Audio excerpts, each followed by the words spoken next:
Hello, everyone. My name is Matthew Silpot, and I'm here just going to be talking about some things you can use in your music class. If you're teaching at the college level, it can work for your music students.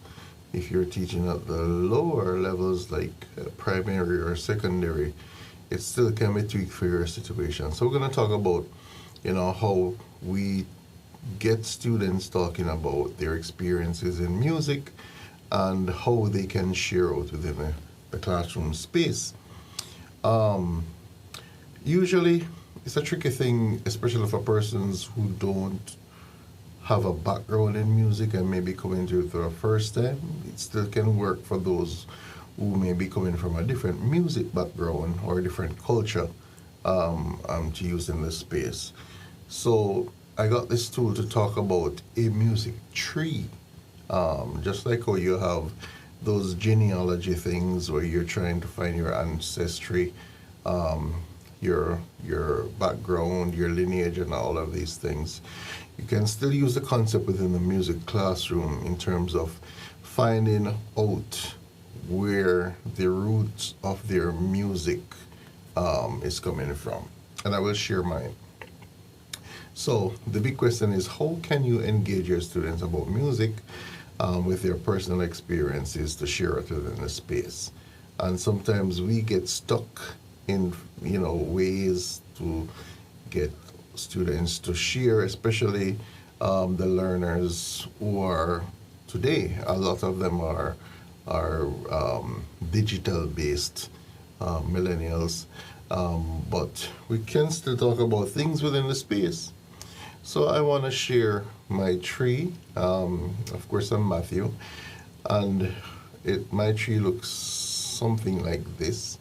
Pretty much, the root of my music is from my parents. My father whistles, my mother sings, and my siblings, they do sing somewhat because I grew up with music in the house. Listening to a lot of music on the radio on the weekends when we were doing cleaning. But in my later years, when I got to high school, of course I started music around my late teens. These two individuals rather, I'm standing on my left of the screen. Mr. Kenneth Neal was choir master at St. Catherine High School. I learned my first Mozart Ave Verum within the choir, and this is my first musical experience in terms of a choral arrangement and the whole idea of harmony and blending, and that was quite an experience at the time. The other person on the other end, Major Dr. O'Neill Mundell now, he was one of those mentors that really left me on my own because he saw something musical. I was able to quickly learn what was happening. At this time when I was learning music, I was like a sponge. I was just learning everything. Mark you, all of this was pretty much rote. Did a lot of listening and tried to replicate. And I had a fascination within the choral space.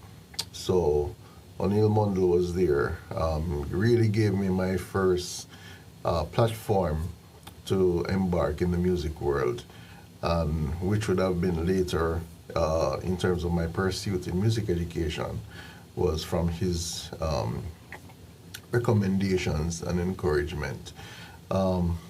This person here, Doc, no longer with us in the physical world, but he was a big part of my development within college because he showed, what the real meaning of embodying music was. He was like a literal walking tonal harmony book.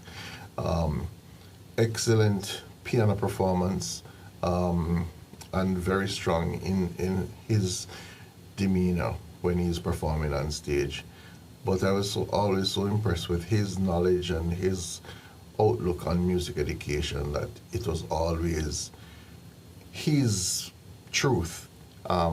he took no qualms or no nonsense about his craft and that type of thing. So he was another of my experience, my influences rather.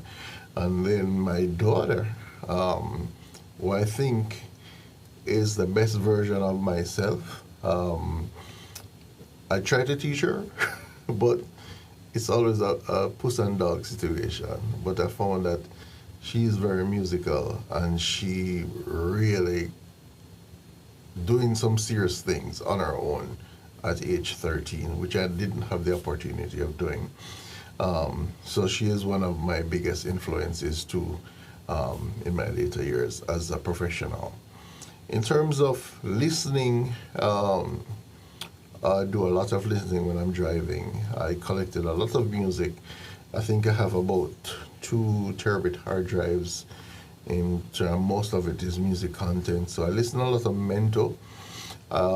One of my favorite genres to go to is reggae and gospel. I do a lot of jazz. In the recent years, I've done a lot of Afrobeat as well to get that kind of concept. And I also like to listen to a lot of choral music. So pretty much it depends on the context in terms of my listening. If I'm doing a workout session, I'm going to rock, particularly Linkin Park, that I feel like I can get some things done with them in my ears. Yeah, and that's pretty much my whole music thing. I'm always thinking about things in terms of working with others, especially arrangements. I arrange within the space. I can't preconceive arrangements. I do, but usually when I get in the space, it's a different outcome. It's also going to be dependent on the singers or the amount of people that are in the space. So you can use this tool to share out with your students. Talk about their background, how can you work with them better, how they learn the music, how do they view themselves in terms of music education. So this is one aspect of it. So it's their own family tree. So this could be an assignment that you could share it in a class. The other one is really leaning towards curriculum specifically, like how do you learn, how do you work within the music education space. So it can still be a tree as well. Give thanks to one of our professors, Dr. Adrian Davis, who gave this assignment. One was in a previous class, the other was in a current class I'm in with this semester. So I found it to be a really good tool that you could use. So this is my curriculum tree as it relates to resources. And it may look confusing, but I can explain. So what the roots of the tree is supposed to talk about, like, foundational things that you would have gotten in music. And of course, it's a little bit cut off, but some persons from the previous tree are at the roots of this for me. So those would be Mundell, Ken Neal, Robertson. The bark is talking about how do you go about working within the space.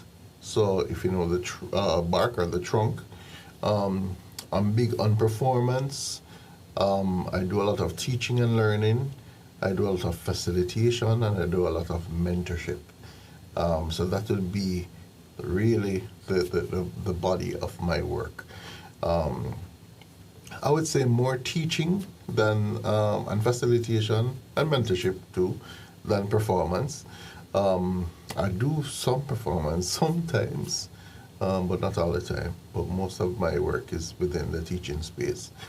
Where the fruits are would be like what are some of the results of your work. I have about 4 things there. One is self-actualization. That is in a part of my students. They have seen a better version of themselves. They're also, I've seen it where it's a paying forward thing. So after instruction with my students, I've seen where it has gone through their hands to their students.